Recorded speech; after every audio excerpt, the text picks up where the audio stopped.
नमस्कार, मी मोहिनी सोनार. आपण पाहताय TV9 मराठी आणि बुलेटिनच्या सुरुवातीलाच एक महत्त्वाची अपडेट समोर येते. सैफ अली खानवरील हल्ला प्रकरणामध्ये पोलिसांनी आता ताब्यात घेतलेल्या एका संशयित आरोपीची नवी माहिती समोर आली आहे. संशयित आरोपीनं भांडूपमध्येही चोरी केल्याचं आता उघड झालेलं आहे. पोलिसांकडून या संपूर्ण प्रकरणाची चौकशी समोर येते आणि आता महत्त्वाची माहिती म्हणजे पोलिसांनी ताब्यात घेतलेल्या एका संशयित आरोपीची ही नवी माहिती आहे की या संशयित आरोपीनं भांडूपमध्ये सुद्धा चोरी केल्याचं आता उघड झालेलं आहे.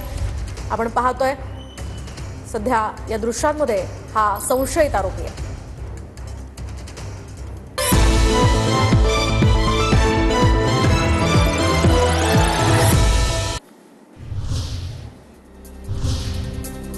आता घेऊया टॉप 9 बातम्यांचा वेगवान आढावा. सुरुवात करूयात काही टॉप 9 मोठ्या बातम्या.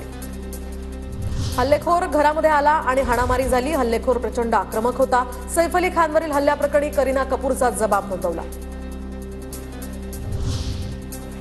सैफवरील चाकू हल्ला प्रकरणातील आरोपी अद्यापही फरार. संशयित हल्लेखोराचा फोटोही समोर. तर आरोपीनं दादरमधील मोबाईलच्या दुकानातून हेडफोन्स खरेदी केल्याची सुद्धा माहिती. पोलिसांकडून दादरमधील मोबाईलच्या दुकानाची तपासणी.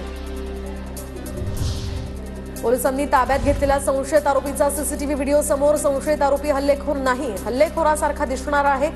संशयित आरोपी हा चप्पल चोर असल्याची सूत्रांची माहिती.